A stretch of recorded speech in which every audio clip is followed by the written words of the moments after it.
minutes, so we're okay. We're only supposed to talk for like a couple minutes, so I think we have more information than they're going to present, which is fine. I'd like to hear it all, read it all. Take this home and enjoy it. I'll put it on top of my stack of books that I'm reading. That's right. Oh, what are you reading? What's on that stack of books? Okay, call to order the September 15th meeting of the Geneva Area City Board of Education. Roll call. Mr. Arndt? Present. Mr. Dana? Here. Ms. Fisher? Here. Mrs. Metzler? Here. Mrs. Ortiz? Present. Are we in compliance? Yes, we are. Okay, let's stand for the Pledge of Allegiance. I pledge allegiance to the flag of the United States of America and to the republic for which it stands, one nation, under God, indivisible, with liberty and justice for all.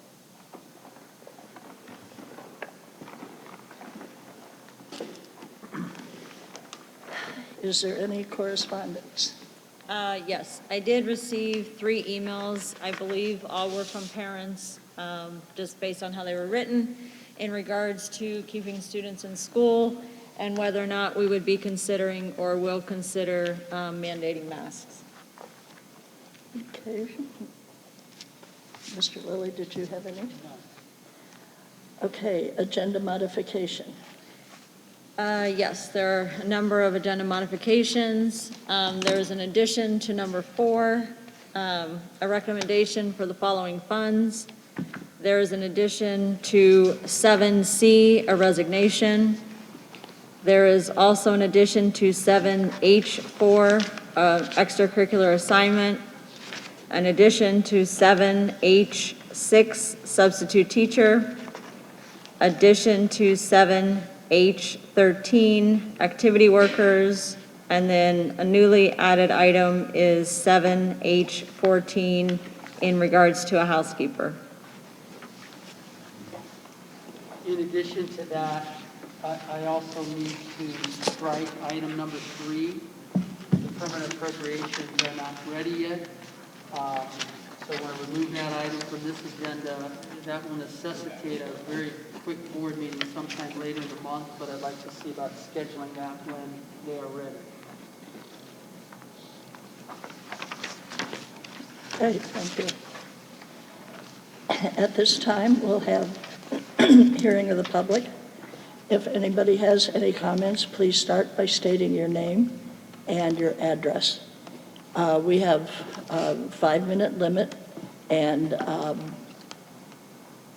if you have comments that you'd like to make, you can line up by the microphone right now.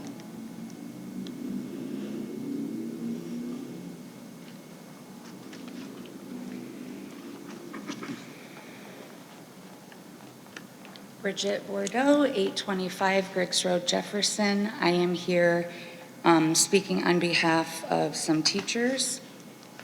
We have a question for the board that we would love to have addressed.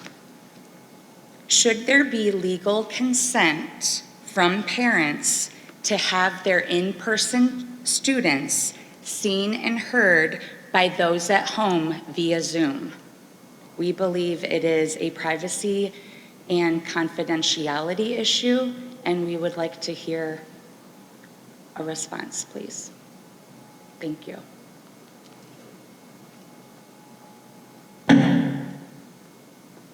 Can you repeat the question? I didn't hear it completely. I'm sorry.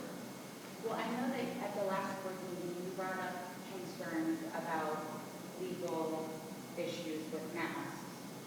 So there is a concern in regards to students that are in-person learners possibly being filmed and definitely their voices heard and their names being mentioned in class and those being shared via people's homes to the at-home learners. Should there be legal consent by those parents? Since there is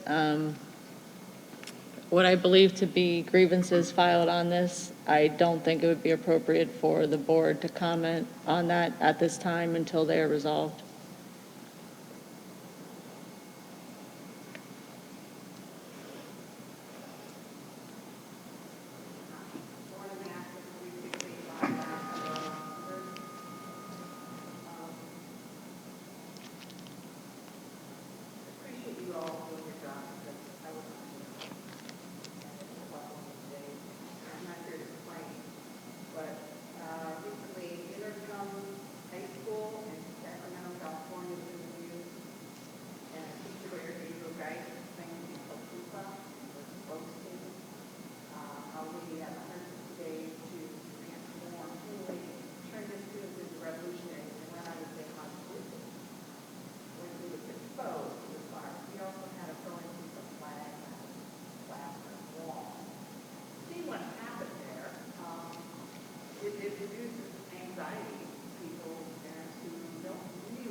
No. No. Was there a camera shot recording that somebody got, like a cafeteria somewhere, and he got this kid, this young teacher to talk, and he was supposed to get him out of the and that's what happened. He eventually got fired. This is what he was doing. And they also said there are 2 or 3 other teachers. But that's true. It's concern and what might be going on. So I don't know how to, people who have that kind of concern, they really don't have kids here or anywhere in school because they don't really know what particular teaching might be. So it's general what you approve of. Any questions? No, I mean, I could just make a statement that in regards to transparency, we follow the state standards through the Ohio Department of Education, which can be found on their website to see the particulars of what is being taught in the classrooms. Well, I think they did too, at that class. How do you prevent that? How do you know what's on the wall for teachers? Like, where is it, what's that, why they weren't aware of it? Well, if I just make a comment, I know this could potentially be a concern. I feel that as the board, obviously, we're not in those classrooms. We do our best to follow the state standards, but I think in addition to that, we as parents, myself included, need to make a conscious effort to be communicating with our children, to see how their day went, to see what they're learning. I know that doesn't happen in every home. I know I'm guilty of it sometimes. Just everybody gets busy. But I think, unfortunately, at this point in the game, families are putting more on the schools and not holding up to their end of the bargain. So I think this is a two-way street. Absolutely, but like you said, people are capable, there, ready to want to. Right. So that is definitely a concern. I would hope and pray that that is not taking place in this building or any of our buildings for that matter. But if the children aren't communicating that and it's not being found out, I don't know how else we would know. Well, right, other than this guy that flag. Well, and How do you explain that? well, You don't need to explain it was in our building, so, Not in the school system. right. But I don't know if they knew it either. And that's why I wonder, how do you keep up with this stuff? Check. Again, I can't speak to that situation. I'm not familiar with it, but I can say that our administrators are constantly in the building, out in the building, walking through classrooms. I mean, I would like to think that if that were happening here, which it is not, to my knowledge, that would be something when they're out and about that they obviously would see and address if need be. So that's just a visual, but who knows what the teachers might bring into the classroom, home agenda. That maybe not purposely trying to, but everyone has a good bent. Mhm. And it could be brought out in the classroom, but it's not, or I would say, learning things, not those kind of things.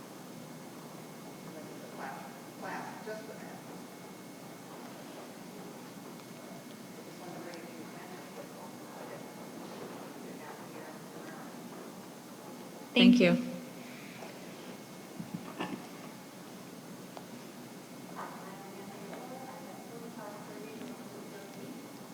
I just want to again express my concern for the last mass communication on the schools and keeping our children safe. I know that we've had over 20 cases in the first 2 weeks. I'm not exactly sure how many. Because I have cases in something regularly and what has been reported as of the night and what we've reported just doesn't match up. So I can't give you exact numbers on that. Is this microphone turned up? I can barely hear it. It's dead here. Ma'am, something disconnected. Hold on, we're going to switch your mic out. We're having a very hard time. Some people are used to me not hearing, but all of us can't hear. Okay.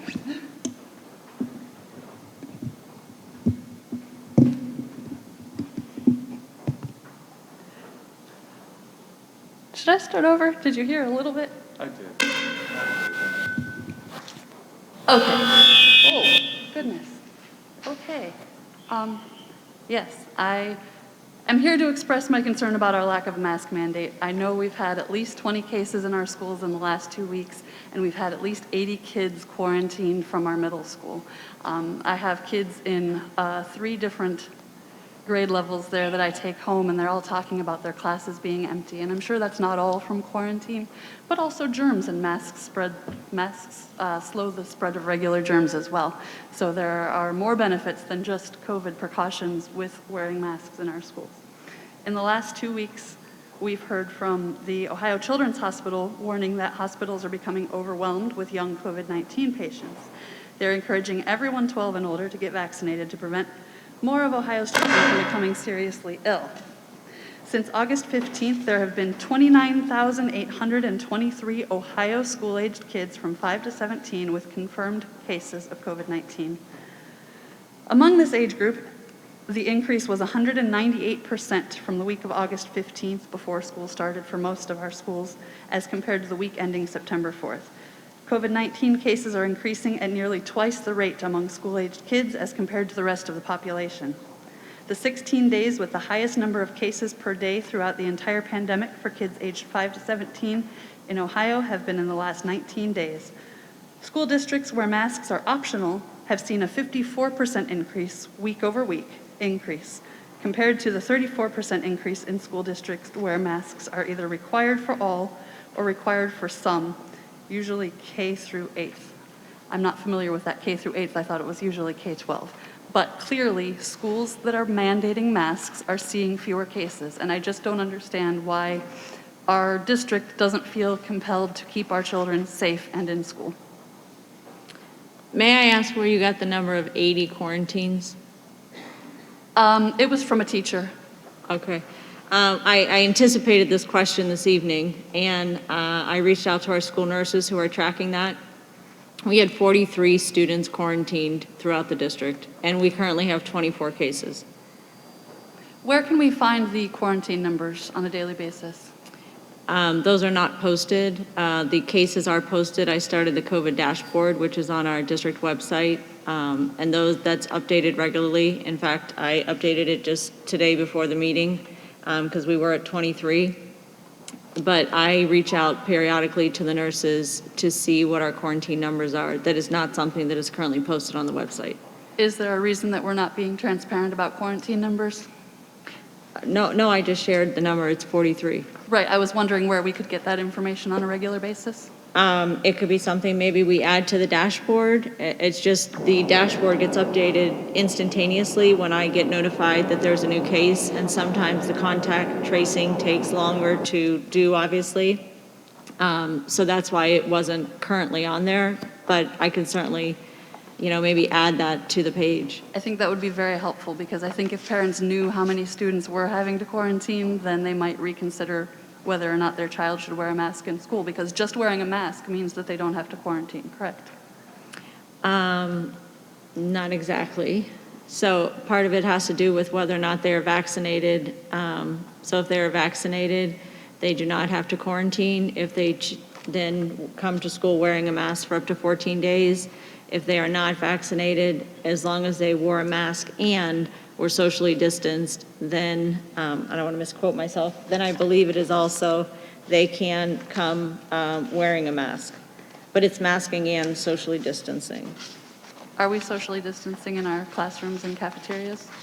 To my knowledge, yes, we're doing at least 3 feet, yes. And yes, it is. It's, if they are not vaccinated but consistently wore a mask and maintain social distancing, then they can stay in school as long as they wear a mask for 14 days or until 7 days if they receive a negative test. So social distancing obviously is the responsibility of the teachers in the school because the kids kind of have to be where they're supposed to be, but their control is if they wear a mask, as long as the school keeps them socially distanced, then they don't have to quarantine. Yes, I guess, to your point, yes. Right. So that's why I think the transparency with the quarantine numbers are important, because so many kids are being quarantined. If parents knew that all they had to do was put a mask on their child and then they wouldn't have to quarantine, that would nearly guarantee that their child would get to stay in school. That is my concern. Thank you. Thank you.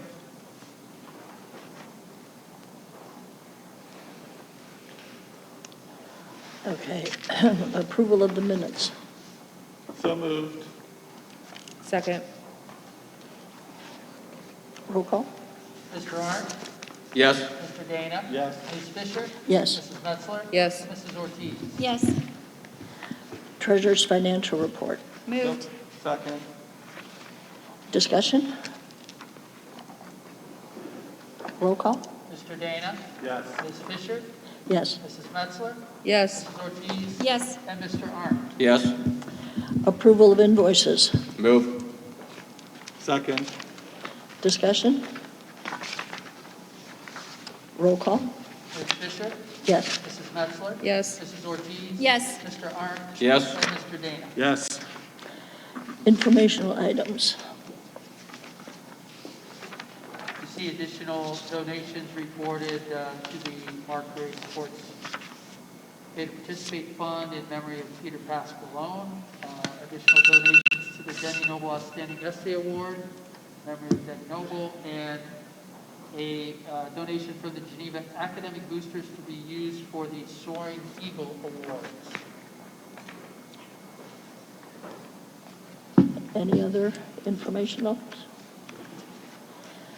Okay, legislative report. Thank you. The General Assembly has been on summer break over the past month, but the Ohio House of Representatives and the Ohio Senate have resumed committee hearings and floor sessions this week. It is expected that this fall, the legislature will be discussing topics regarding redistricting, sports gambling, mask mandates, and vaccinations, among others. There are bills pending in both the House and the Senate that would prohibit mask mandates. Currently, Senate Bill 209, which I did speak about last month, would prohibit after the 2021 school year, which I think maybe I didn't emphasize this enough last month, that's last school year, not this school year, that the State Board of Education and the Ohio Department of Education and school boards, it would prohibit them from mandating masks to any person who is on the school's premises, including those attending in-person instruction, school-sponsored athletics, and school-sponsored extracurriculars. The bill also includes higher education and businesses. And House Bill 400 would prohibit a school board or an individual school from mandating a facial covering for a student on the school's premises or on a school bus. The two bills differ in that House Bill 400 only applies to students, and it does not include higher education or businesses.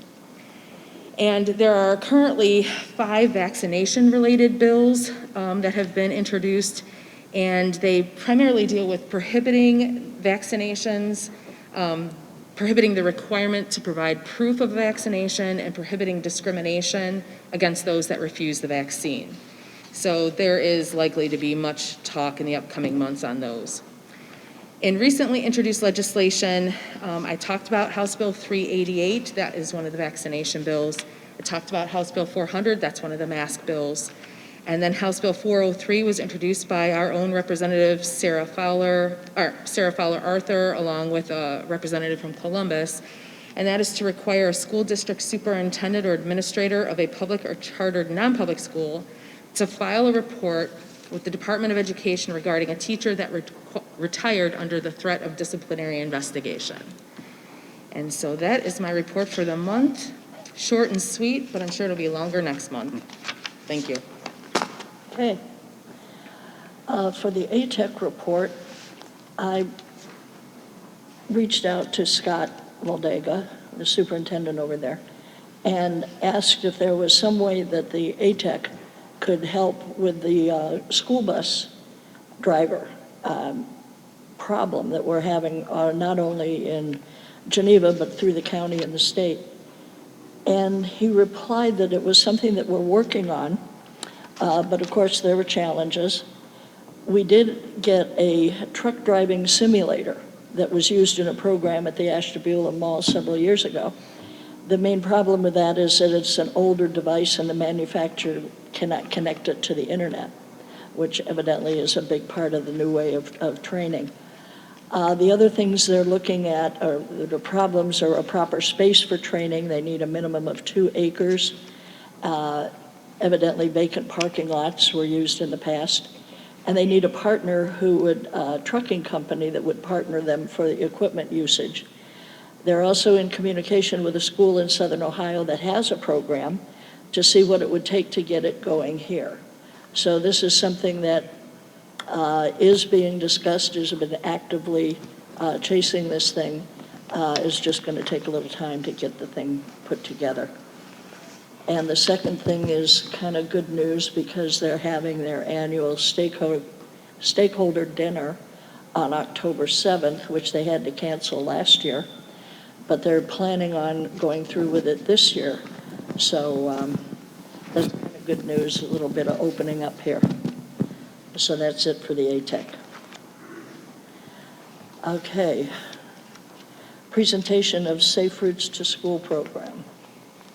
So as was requested by the board at the August meeting, I've invited Mr. Griffiths to give a presentation on this. He did contact me, and I'm squinting because I'm trying to see with the lights, but I don't see that he has arrived yet. He was running late. He was actually at one of our athletic events, so he had asked if we could maybe bump him down on the agenda if he wasn't here in time, and we could come back to him when he gets here, if that's okay. Sure. Okay.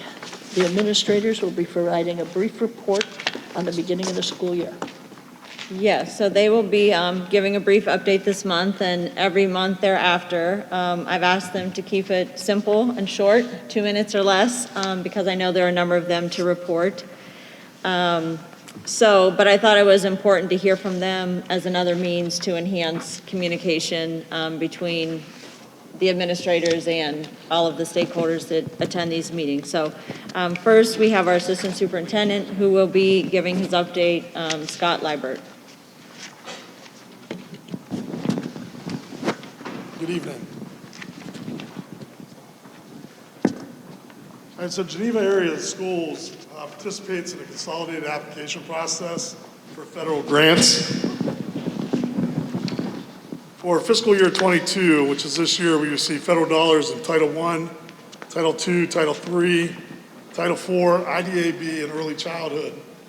The purpose of title funds is to ensure all children have a fair and equal and significant opportunity to a high-quality education.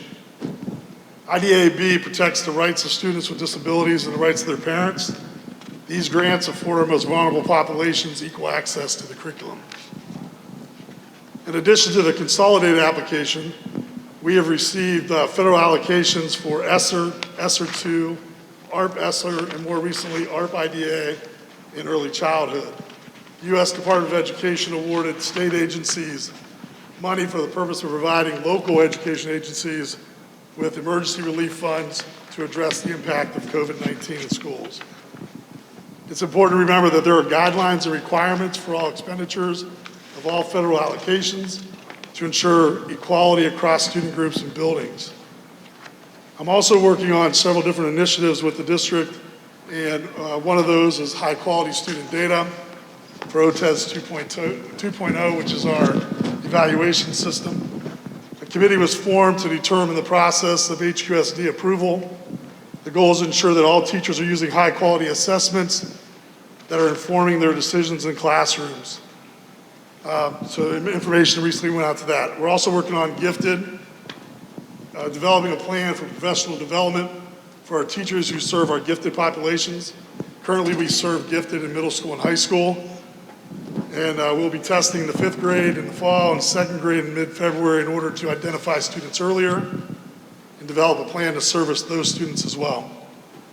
And then finally, the vertical alignment and curriculum mapping. I know the middle school and high school have, I believe they met this week and have other dates set throughout the year for vertical alignment and to continue conversations between those two buildings. And I am building a resource folder for the elementary teachers We will start to work with grade level teams to build working curriculum maps that will ensure that all three elementary buildings are on the same page and that all of our students have access to the same curriculum.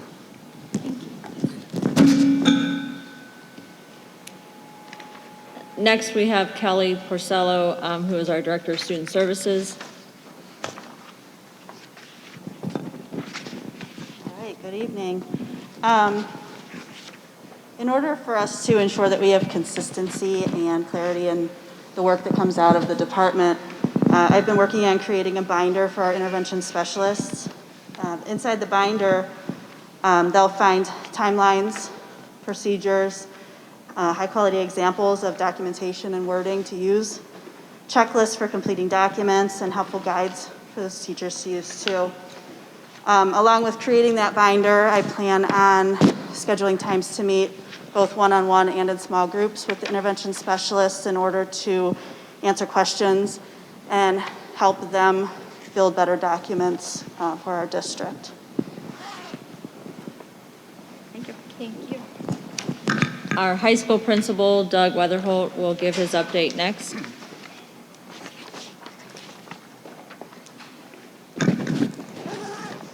One thing for sure, it's kind of nice to see some students in here. You must be in POD. Yes? It's always nice that he does that as a project and they have to come to so many public events and pay attention. So it's nice to see that's back up and running. First, I would like to thank the housekeepers and the custodians. We were short a housekeeper this year, almost all summer. We're just now replacing, I think, the new housekeeper is on the agenda. But yet they managed to keep this building up and running. We went the first 3 weeks with no housekeeper, but everybody contributed and tried to go into those areas and make sure those were cleaned. So I'd like to thank them for the great job they did over the summer with limited staff to make sure this building was up and running, ready to go. We have a few new staff members. I'm just going to mention a couple of them. Anna Brown is a shared between the high school and the middle school, so I'll leave that to the middle school because she's actually employed by the middle school. Frankie Carrier, who has a long line of family members that have worked for the district, has left us for a few years, but now has decided to come back. I personally believe we got him at a pretty good price, and he's doing a nice job as he comes back. So we're glad to welcome Frankie back. But the one I wanted to touch base on actually was Hayley Baker. And I didn't do my job, and I'll openly admit to that. Hayley Baker showed up at the high school one day when we were looking for a band director. And she showed up in the office, and I greeted her as I would greet anybody and said, "Hi, how are you?" and talked to her for a minute. And she handed me her resume, and she thanked me for the minute I gave her, and she left. And then I took the time to go back and open up her resume in my office as soon as she left to realize that the young lady had done something that hadn't been done to me in a long time. She drove an hour to drop that resume off in person. It really sat with me, and I immediately moved her to the top of the list of a person that I must talk to, because that dedication, you just don't see that anymore. I thought it was a local person just dropping off a resume, and she had driven an hour to bring it to me. Yes. And I will say too, I can take some pride in that because Ms. Baker was a former student of mine when I was a teacher at Bristol. So she drove from Bristol up here, and when Mr. Weatherholt had called to ask if the middle school received anything, when he gave me the name, I immediately knew who she was. So I was her teacher for 3 years, so I apologize for interrupting, but I felt that was important. She has turned out so far to be a very special young lady for us. Has really turned the enthusiasm up the band. The band numbers are going up. She's recruiting students that had quit the band, and now she's trying to get them back. So I really wanted to focus on her. And she's doing that with Miss Brown, too. My story with Miss Brown one day is I walked in and asked Miss Brown where Miss Brown was because she looks like a student. She is right out of college, and she's about 5'2". She blends right in. I wanted to hit on summer school. I need to thank Mr. DePofi, Mrs. DeBacker, Mrs. Markajon, Mrs. Ball, Mrs. Unsinger, Mr. Yost, and Mrs. Holbrook. Those are my summer school teachers. We actually at the high school did 3 sessions at summer school. We gave out 120, 130 plus credits. But what was more incredible than the credits that we gave out, we actually graduated 8 students by the time summer school ended. Joseph Braun, Relia Butcher, Sierra Cherninsky, Haley Fields, Montana Keneally, Trevor Orslick, Jason Pasco, Alexis Watson, all graduated this summer. Congratulations to them.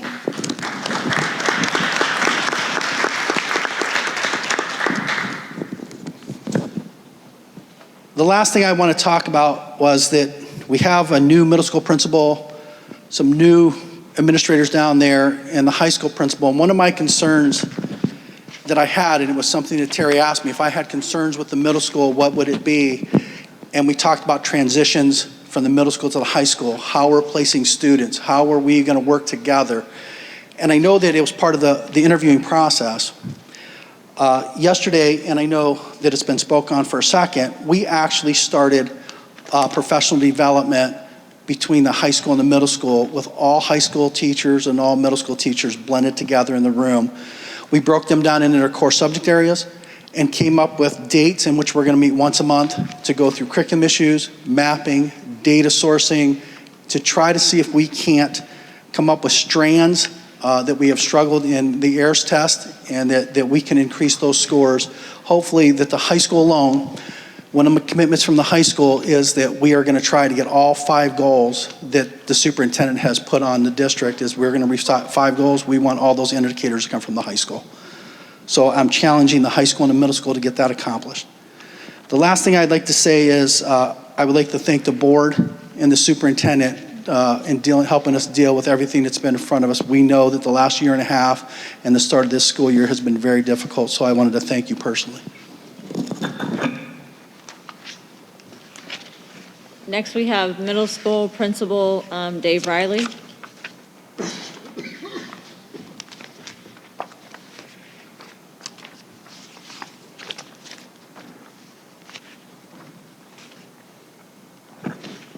Well, good evening, everybody. Thanks for having me up here. I'm going to echo a lot of what Mr. Weatherholt said. You know, yesterday when we did that PD, or I suppose PD we'll call it, bringing our middle school and high school staff together for maybe one of the very first times, it was a wonderful experience. We dug into some data that maybe hadn't been looked at in certain ways before, and the staff was really receptive to getting together, which speaks volumes for the staff in and of itself, when at the end of the day, they didn't want to get together and try to make things right and make some improvements. So that was really good.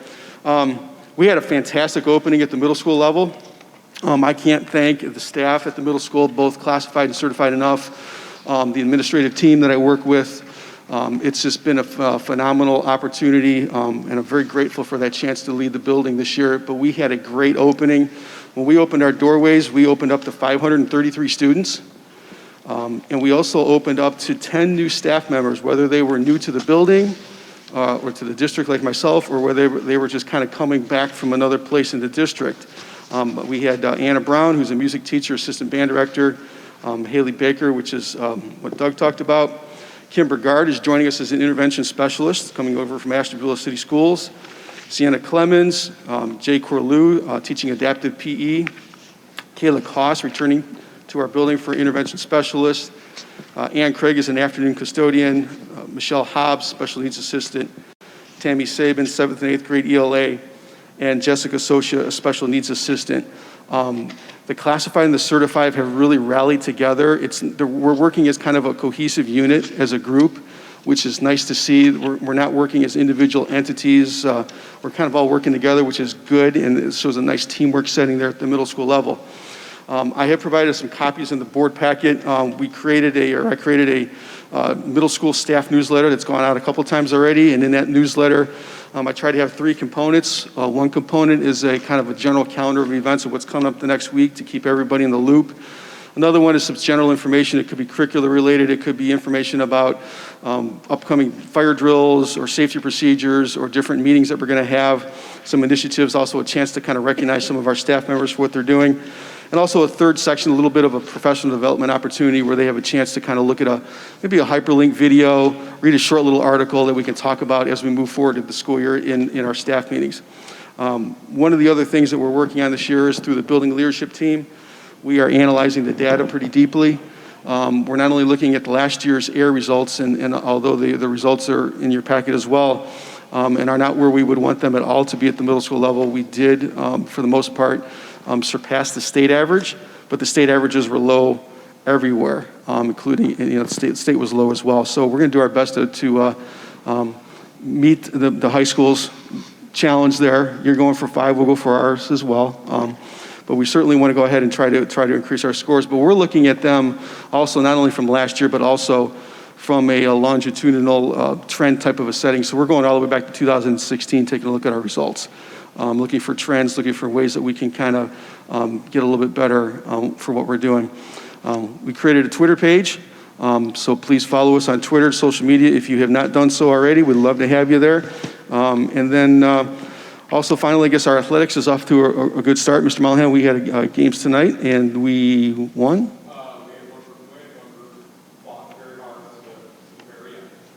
There we go. And then the 8th grade will be going on an ATEC experience on October 14th over to ATEC. So that's all I got at the middle school. Thank you. Thank you. Thank you. Moving to the elementary, we have Julie Guston, principal at GPS. Good evening, everyone. Very excited to be back in school this year, to see the students 5 days a week. I want to echo what Mr. Weatherholt said and thank our custodians and housekeepers. They did a great job getting us ready to return with all of our students back from remote learning and everyone back 5 days a week. They went above and beyond to make sure. I've never seen our building look so clean, so it was very nice for the teachers to come back to. So if you look at the front page there, we did add an extra section of 3rd grade this year, putting us back at 4 sections, and we did add on the second teacher workday a 4th section of kindergarten. So there's many new names there on that sheet. We had many teachers take positions elsewhere as there was movement throughout the summer. So Ms. Gurley, who used to teach 1st grade, is now teaching kindergarten. Mrs. O'Keefe came to us last year as a substitute, did a fabulous job doing some long-term positions, and we were able to hire her as our new kindergarten teacher. So you can see that our kindergarten numbers are quite high at 77, so that's very good news. 1st grade, Stacy Winchell joined us from Osterberg Elementary, where she was a tutor for 1 year. 2nd grade, Shelley Cochran also joined us from Cork Elementary, where she was a tutor for 3 years, I believe. And then at 3rd grade, Jennifer Limpert joined us from Cork Elementary, where she was a special education tutor. And Stephanie McNeil spent 1 year at GPS as a Title I tutor and was able to acquire a 3rd grade teaching position over the summer. 4th and 5th grade did stay status quo with the same teaching staff. So we're back up to 442 students, which last year, if you flip the page and go down to trend enrollment data, we were at 421. So far we did go up 21 students. So that's nice. Hopefully we'll acquire more students throughout the school year. You can see other counts on the back. Our open enrollment count is 49 students. We have 72 special education students. We were very happy, though, on August 27th. If you look under back to school events, we had a nice traditional open house, which was very well attended by all our families and students. We had our first monthly PTO meeting in person since COVID started in March of 2020. We were in the cafeteria, so there was plenty of space for everyone. And we're trying to plan a family night at some point based on local guidance. So new programs for the year. We returned, obviously, to our 5 days. We added 4 sections of kindergarten and 3rd grade. When I first started at GPS, 5 school years back, we actually had 4 sections also in 1st and 2nd grade. So hopefully as our numbers increase, we're able to have more teachers back in the building. Again, many staff movements throughout the summer. Kelly Porcello joined us, so she took up my office conference room along with Sally Van Allen in the library. So GPS is definitely bursting at the seams. For special education and parent meetings, we'll continue to have in-person meetings. We use our music room on the days that Mrs. Stowell's not there. Again, plenty of space for everyone. We'll still offer a virtual option. And then we brought our Pbis building committee back together this year. We set a 2-week schedule so we can look at different activities we can have to improve the climate and the culture for our students, especially with so many students being remote for so long, for 15 months. Many of them, we haven't seen them. And also, we do have daily announcements that focus on teaching respect and celebrating students' positive efforts. The classes have been working on their PACS vision through the PACS initiative that we did a few years ago. What the vision is, it talks about behaviors we'd like to see more of and behaviors that we'd like to see less of. So the classes have been writing those together, and the students have been coming down to read those each morning. So it's kind of a nice way to kick off the day. And that is my report. Thank you. Thank you. Next from Cork, we have Principal Missy Doherty.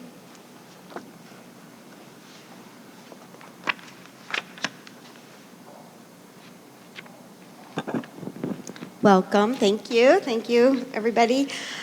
We had a great start as well, other than our dismissal, which does cause us some stress, but we're still working on it, and parents are helping out tremendously, so we do appreciate that with ideas and ways to suggest to get cars around faster because our parking lot's so small, but we're working on that.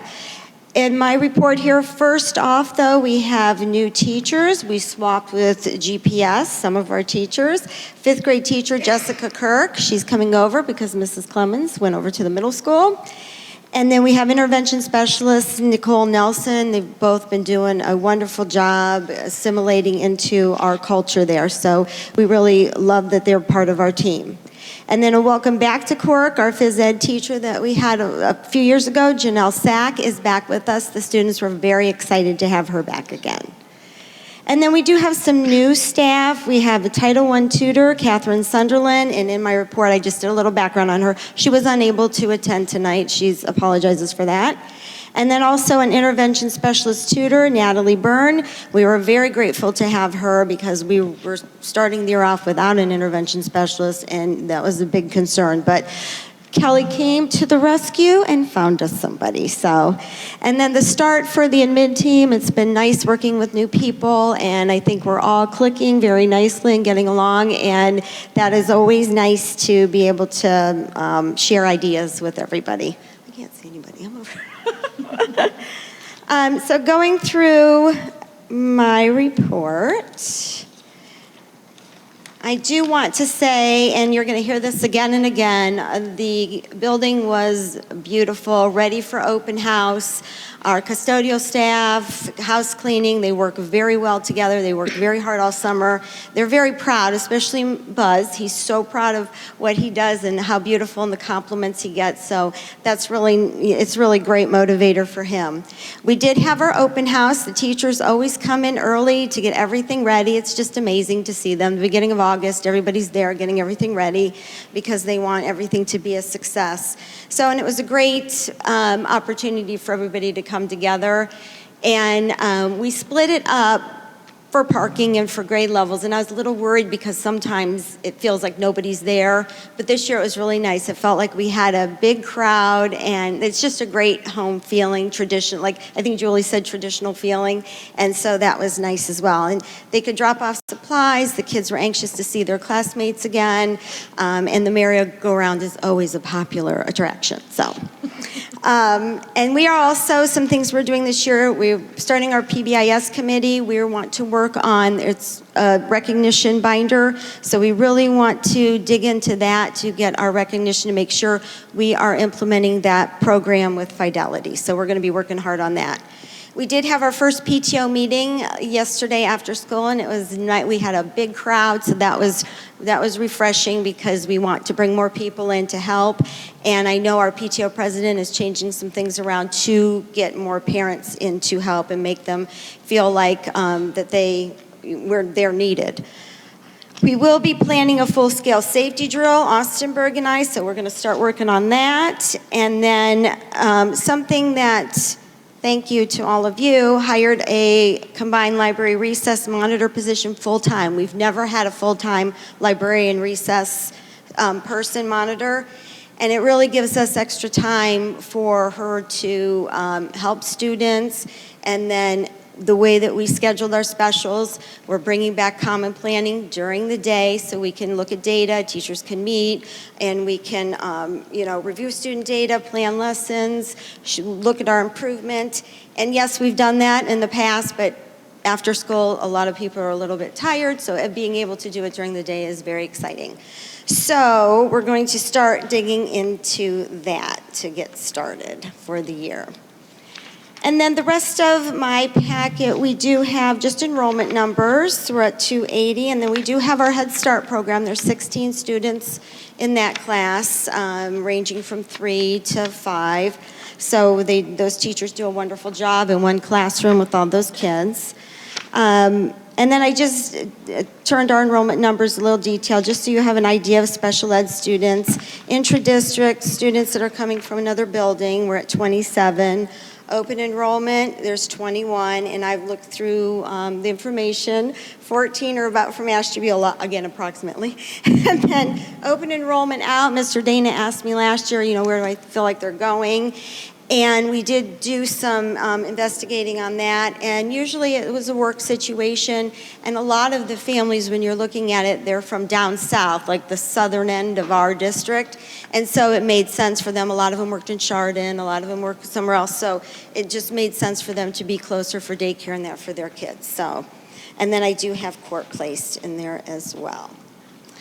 So those are our students, and then historical data. We're getting back up there with our numbers. Last year was 241, and then we were 276. But if we're going back to the 2017-18, where they were at 289, and we're at 280 now. We started off with more, but then once people started, some still moved. It was undecided, what they were going to do. But so our numbers are going back up, which is promising, and we do want to have our Cork students. So that's how we're started the year. It's been a great start. I can't thank everybody enough because it takes all of us to work together to make it a positive start. So thank you all. Thank you for looking into that extra data. That why is very appreciative, so thank you. And last but not least, from Austinburg, we have Principal Amy Brzezinko. Good evening. I'm going to start with our new staff. I don't know if you know or not, but we have a lack of applicants in the district. So Austinburg, we had very low numbers in first grade. It was like that last year in kindergarten. So we combined a first grade class, and I was able to take one of those teachers and put them into a position that you can see in your agenda. I didn't have a special ed person, so we had to move a preschool teacher into that position. That's also on your agenda.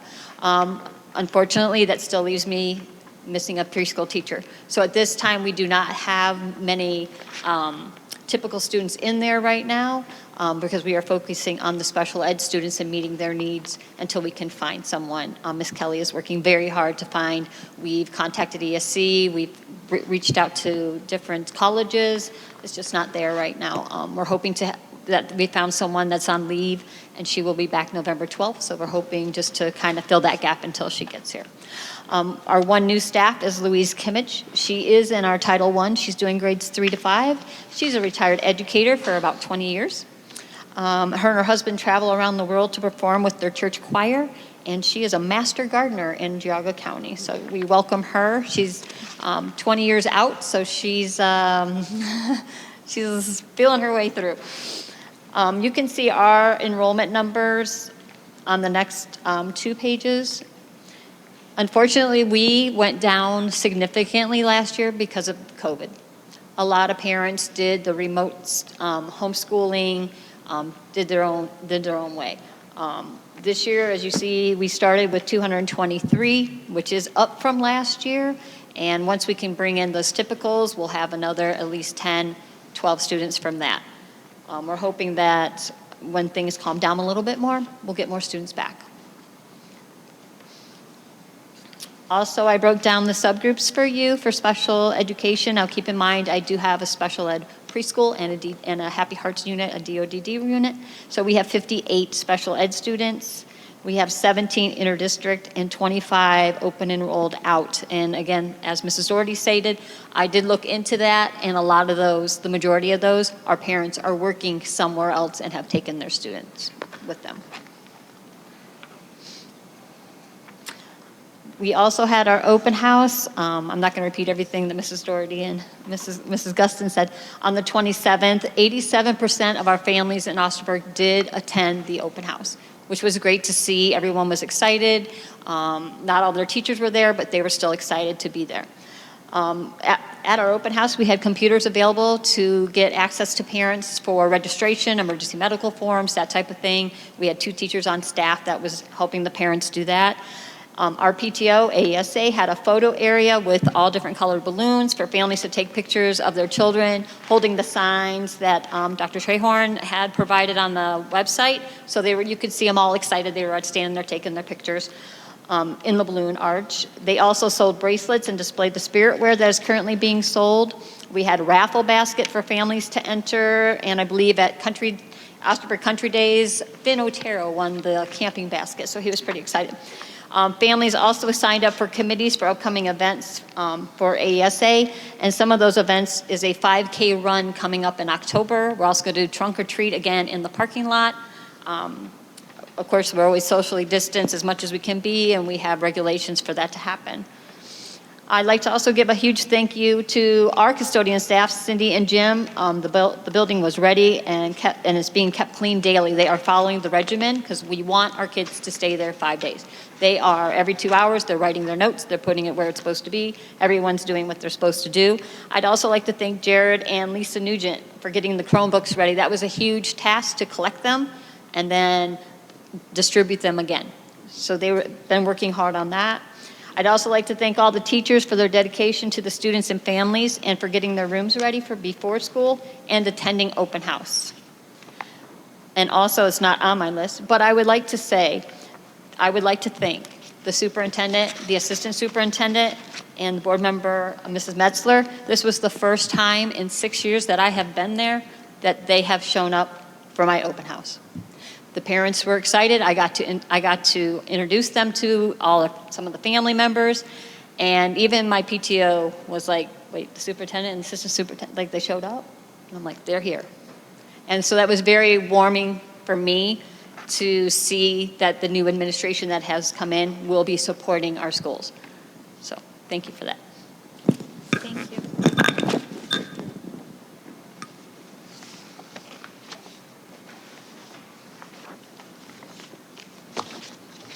Thanks to all of you for your reporting.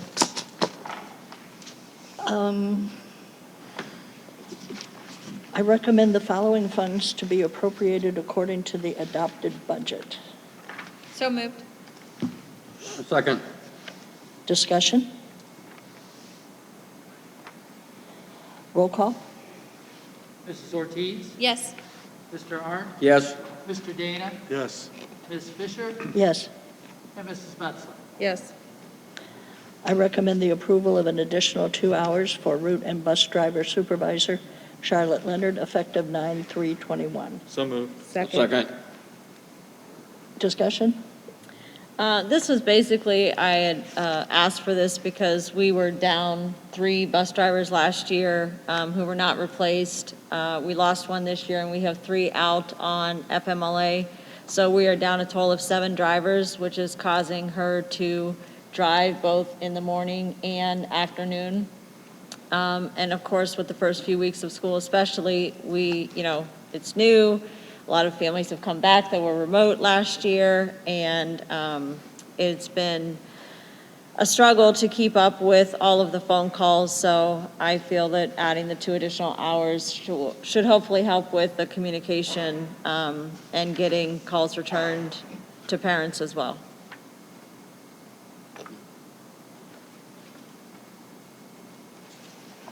Okay, roll call? Mr. Arndt? Yes. Mr. Dana? Yes. Ms. Fisher? Yes. Mrs. Metzler? Yes. And Mrs. Ortiz? Yes. I recommend approval of the enclosed revisions to the supervisor's contract guidelines. Moved. Second. Discussion? Roll call? Mr. Dana? Yes. Ms. Fisher? Yes. Mrs. Metzler? Yes. Mrs. Ortiz? Yes. And Mr. Arndt? Yes. I recommend the following personnel actions for the 21-22 contract year. I'll move. Second.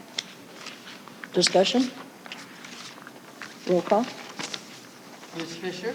Yes. Mrs. Metzler? Yes. Mrs. Ortiz? Yes. Mr. Arndt? Yes. And Mr. Dana? Yes. I recommend the following volunteer coaches for the 2021-22 school year. So moved. Second. Discussion? Roll call? Mrs. Metzler? Yes. Mrs. Ortiz? Yes. Mr. Arndt? Yes. Mr. Dana? Yes. And Ms. Fisher? Yes. Other. I just wanted to mention, I was able to, in the last month, go to a few of the open houses. I went to the middle school and high school open houses primarily as a representative from the academic boosters. And at the middle school, I was able to take a walk around and just see which teachers were in their classrooms, take a look at the building, and I would like to echo what all of the principals have said. The buildings looked fantastic. There was a lot of families there. It was encouraging to see a lot of the families there.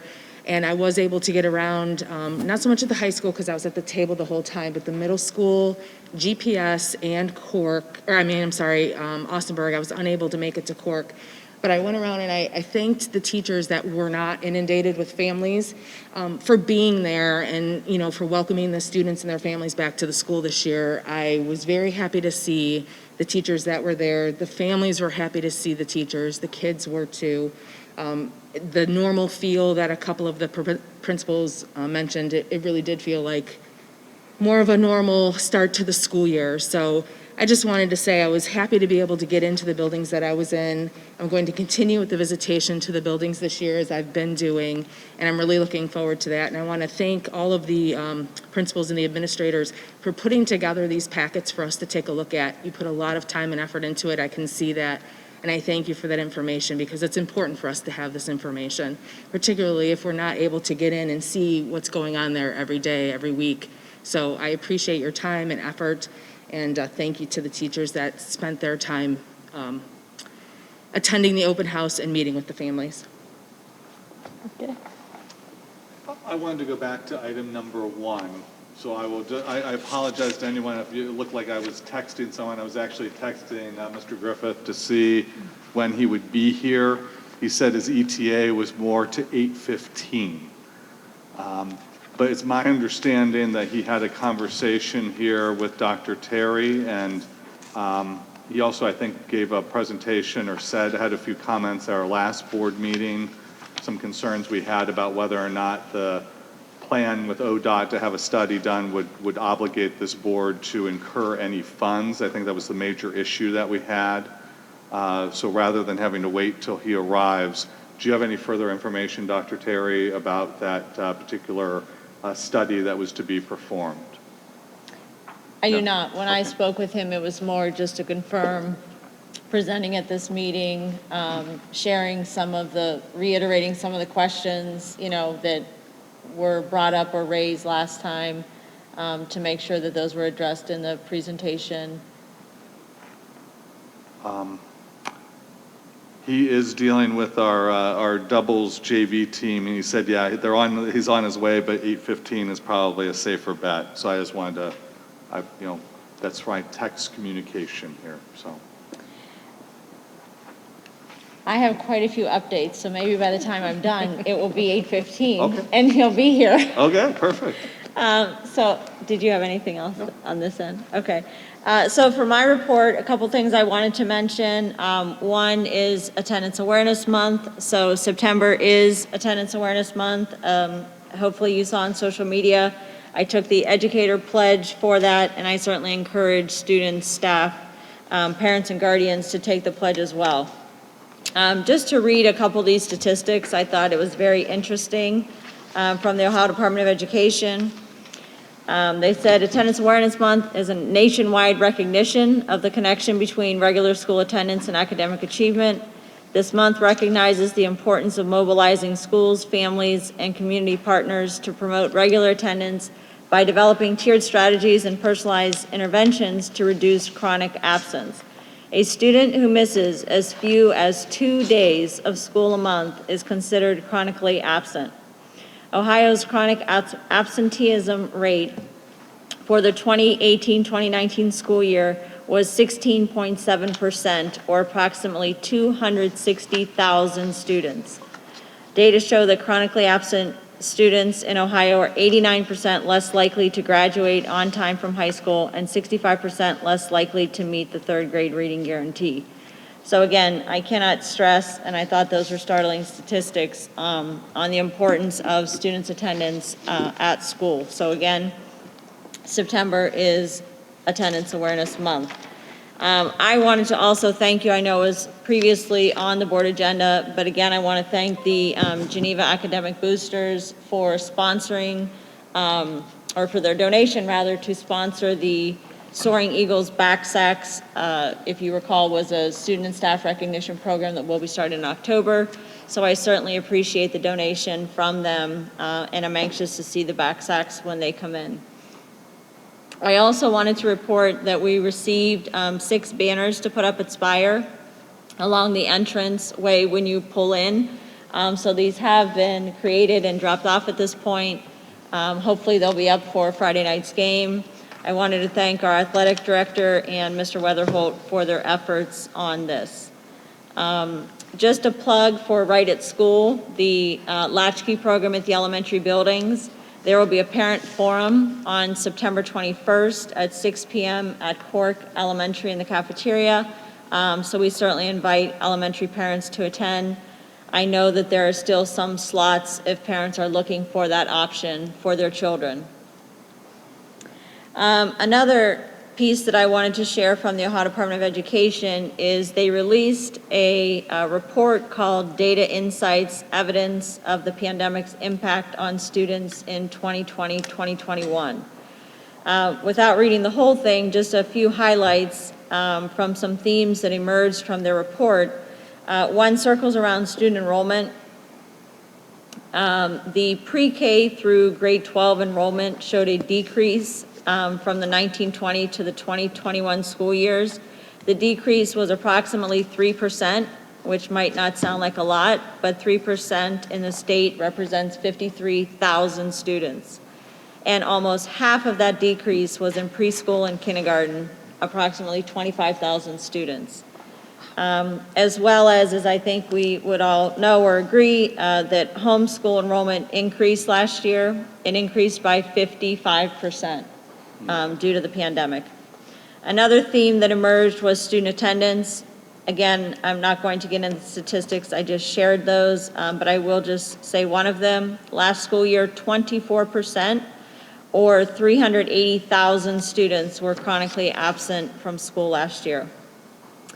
And then the third theme was spring assessments. So when the report card data gets reported this year, they are anticipating lower scores. Would not be surprising that they are generally lower than in the years past. Across most grades, English language arts rates decreased about 8 percentage points across the state. And for math, it decreased by approximately 15 percentage points. Third grade students demonstrated roughly 20% less learning on average between November 2020 and April 2021 as compared to students in prior years.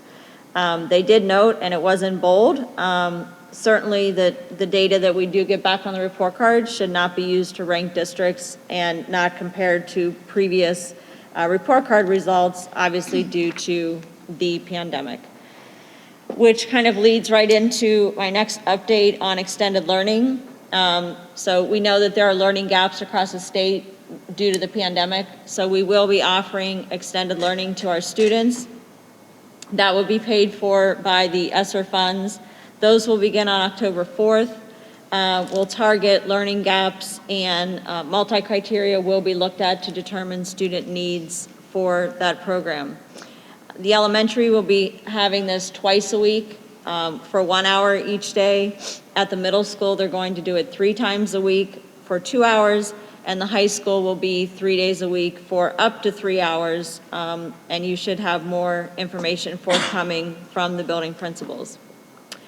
Friday, we are hosting a Meet the Administrator night, so obviously we have some new administrators in the district, myself included this year, and so we wanted to do some sort of gathering so that people have the opportunity to get to know us a little bit better in kind of an informal, casual setting. So we will be on the high school soccer fields Friday between 5 and 6. We'll have cornhole if you want to come out and play cornhole. Grab something to eat. Hot dogs, chips, and water will be provided before the home football game against Kirtland that we then hope everyone attends afterward. I did mention earlier, so I won't necessarily rehash about the COVID dashboard, but I appreciated the input on the quarantine numbers, so that is something that I will look into adding. I know I was asked last board meeting, as well as by some others via email, about when will we mandate masks. And so I have created a COVID mask metric that will look at 3 different factors. This was adapted from Grand Valley. Dr. Nye was kind enough to share kind of what he had worked on coming up with their nurses. And I know that our administrative team spent a lot of time and a lot of conversation in changing and circling back to things to kind of come up with what we felt was appropriate. So the 3 factors that we will look at will be the case count in the last 14 days, and that will be looked at by our 3 most heavily populated zip codes. The case count per 100,000 for the last 14 days, and then the case count in our district for the last 2 school weeks. And I will have this posted on our website most likely tomorrow so you could see it, because I'm kind of just giving a brief overview. So each of those will take the average of, and then they get points depending on what those numbers are. And then those 3 factors are averaged, and then that will tell us where we are. So I will pull the data this Friday, and then an all-call will go out to parents on Sunday night so that they know what we will be doing starting on Monday. Wherever we fall based on our data, that will be for 2 weeks. And then in this case, the next date that I will pull the data to look at will be October 1st, which is a Friday. I will plug the numbers into the metric, see where we are. All call will go out that Sunday night for the next 2 weeks.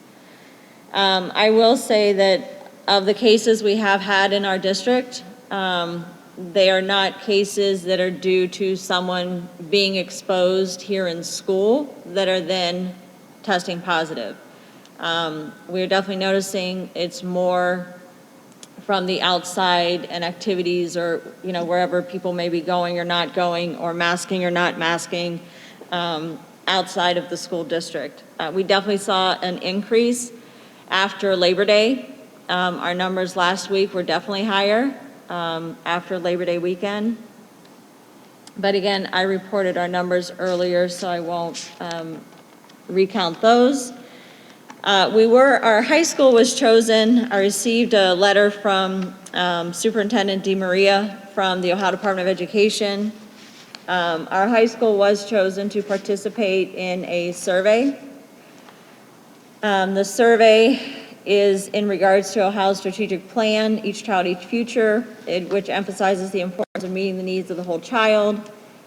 Some of the areas on the survey cover the topics of drugs, alcohol and tobacco use, depression, suicidal thoughts, violence and obesity as risk factors for students across Ohio that they face and can negatively impact students' well-being and academic success. It goes on to say that it's important to have as much information as possible so that the education community can make meaningful connections with students and craft ways to address these issues. So only 1 to 4 classrooms from each selected school, in our case the high school, would be chosen to participate in the survey. And the survey takes less than 1 class period. As a token of appreciation, the Ohio Department of Health will provide us with a $1,000 monetary incentive.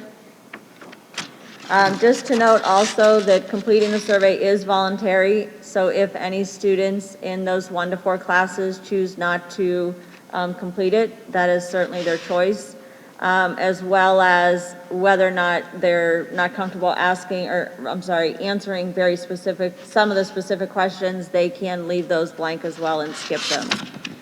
But just so you are aware, our high school rather, was chosen to participate in that survey. And then my last update is in regards to our board office. So recently, much like the buildings, our board office had a fire inspection, and there were some findings with the fire inspection, or they came out of the fire inspection, I should say. So in order to show progress towards meeting their deadlines. Some of us will be moving from the board office into the high school media center. So just to keep the communication open, if you are in need of doing business with myself, my secretary, the assistant superintendent, or the director of food services, please know you could find us in the media center at the high school. You will need to park behind the high school and then enter through the media center door. Obviously, for safety reasons, we don't want people walking through the high school with our students there. If you need to conduct business with the treasurer's department or the school psychologist, then you should continue to go to the board office on South Eagle Street. To help people remember this, we do plan on posting signs. I'll post it on the website, and we'll probably post it on social media as well. The plan will happen next week. I'm sure it will take a couple days, but throughout next week, the 4 of us will be moving to the high school media center. Again, as a temporary location until we figure out where the future permanent home of the Board of Education will be. Well, I was close, 8:12. Okay. Is there any other? Okay. At this time, we'll have a second hearing of the public. If there's anybody that would like to make any comments, now's the time.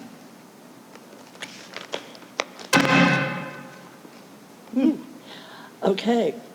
I recommend the board hold an executive session for the purpose of considering the appointment, employment, discipline, promotion, demotion, or compensation of a public employee or official, preparing for, conducting, or reviewing negotiations or bargaining sessions with public employees concerning their compensation or other terms and conditions of their employment, and to consider the purchase of property for public purposes or for the sale of property at competitive bidding. Moved. Second. Roll call. Mrs. Ortiz? Yes. Mr. Arndt? Yes. Mr. Dana? Yes. Ms. Fisher? Yes. And Mrs. Metzler? Yes. Okay, we will now adjourn into executive session. Thank you so much for attending today. We appreciate your input.